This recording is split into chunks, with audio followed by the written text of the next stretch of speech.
안녕하세요. 시네포커스 록사입니다. 오늘은 장선우 감독에 대해 알아보고자 합니다.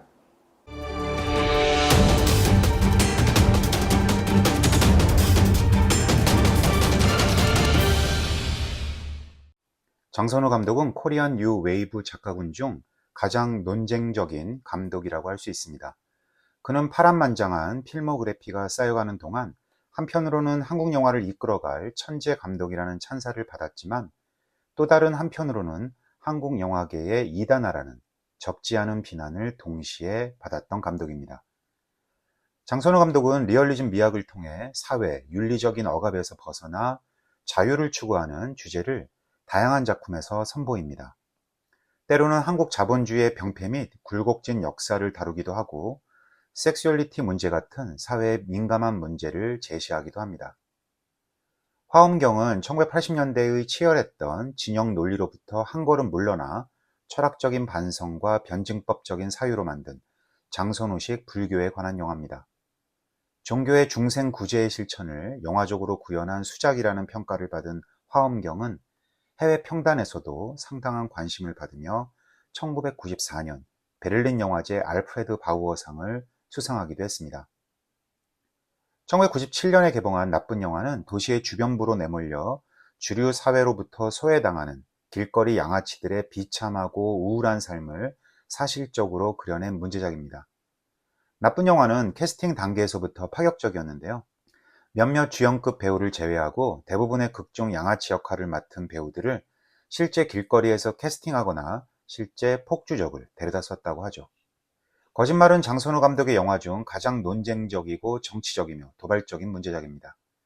장선우는 영화에서 가학 및 피학의 주체가 뒤바뀌는 장면을 통해 젠더 간의 권력 전도의 징후를 묘사하고 더 나아가 한국 사회 현실에 대한 통렬한 반영과 조롱을 시도했는데요.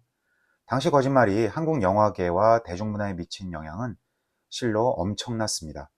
이 영화가 예술적 에로티시즘 작품인가 아니면 단순한 포르노물인가라는 논의부터 시작해 표현의 자유 문제로 확장되어 사회의 보수 세력과 진보 진영이 끊임없이 격론을 펼치는 상황까지 갈 정도였으니까요. 광주 민주화운동을 배경으로 한 소녀의 비극적인 상처를 다룬 꽃잎은 광주의 역사적 트라우마를 본격적으로 그린 최초의 영화이자 단연 최고의 작품이라고 할 수 있습니다. 최윤의 저기 소리 없이 한정 꽃잎이 지고를 영화한 꽃잎은 광주 민주화운동을 본격적으로 그렸다는 사실 자체만으로도 당시 한국 사회의 정치적 진영이 어느 정도 변화하고 있다는 사실을 보여줍니다. 공사장 인부 장, 불쌍한 소녀를 찾아 헤매는 우리들, 그리고 죽어가는 엄마를 버리고 도망쳤다는 죄의식으로 미쳐버린 소녀의 시점이 복잡하게 교차되며 소녀의 아픔은 곧 우리들의 상흔이 되고 공사장 인부 장의 고통은 결국 관객의 슬픔이 되어버립니다.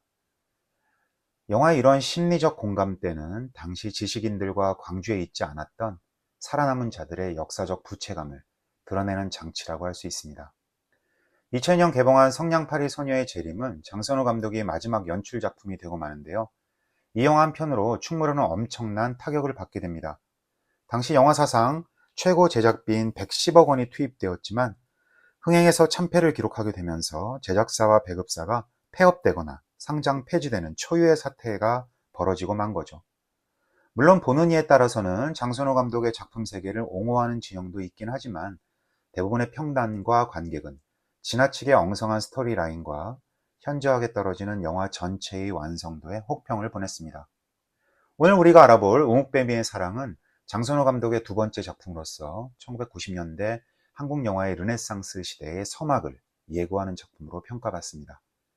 소시민들의 일상을 세밀하게 다루는 독특한 리얼리즘의 세계를 보여주는 오묵뱀이의 사랑은 두 남녀의 절박한 사랑을 통해 도시와 산업화 과정에서 소외된 빈민층의 삶을 사실적으로 묘사해냅니다.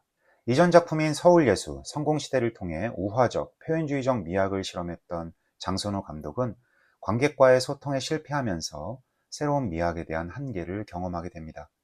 그런 의미에서 우묵뱀이의 사랑은 희극과 비극이 공존하는 새로운 리얼리즘 미학을 보여주려는 장선우 감독의 도전 정신이 빛나는 작품입니다. 겉으로는 가정이 있는 두 남녀의 불륜, 사랑, 그리고 일탈을 보여주지만 그 내부에는 당시 사회에 대한 냉혹한 비판적 리얼리즘이 도사리는 것이죠. 실제로 영화는 관객들을 등장인물들의 삶 속으로 조용히 끌고 들어가 그들과 함께 울고 웃도록 만듭니다. 이를 통해 관객은 밑바닥 인생들을 주변으로 내몬 도시화와 근대화, 그리고 자본주의의 모순에 대한 감독의 비판 정신을 만나게 됩니다. 우목뱀이 마을 교회의 공간과 그 안에 살고 있는 평범한 인물들을 절묘하게 포착해내는 유영길 촬영 감독의 롱숏과 핸드헬드가 멋스럽게 어우러지고요. 과거 회상 장면이 이어지는 플래시백과 그보다 더 과거 시제를 표현하는 플래시백인 플래시백으로 이루어진 짜임새 있는 내러티브 구조도 돋보입니다. 과거 회상의 전반부는 주로 남편 베일도가 주도하지만 웅뱀이 마을로 이사가기 전 서울 생활을 그리던 후반부는 부인이 주도권을 가지고 내레이션으로 이들의 이야기를 펼쳐놓습니다. 웅뱀이 사랑의 또 다른 관람 포인트는 단순히 주연 배우에만 의존하는 것이 아닌 다양한 주조연 캐릭터들이 빚어내는 역동적인 연기 앙상블을 이루어낸 장선호 감독의 연기 디렉팅에 있습니다. 영화를 무료로 볼 수 있는 영상자료원 채널은 화면 아래에 링크를 누르시면 됩니다. 시청해주셔서 감사합니다.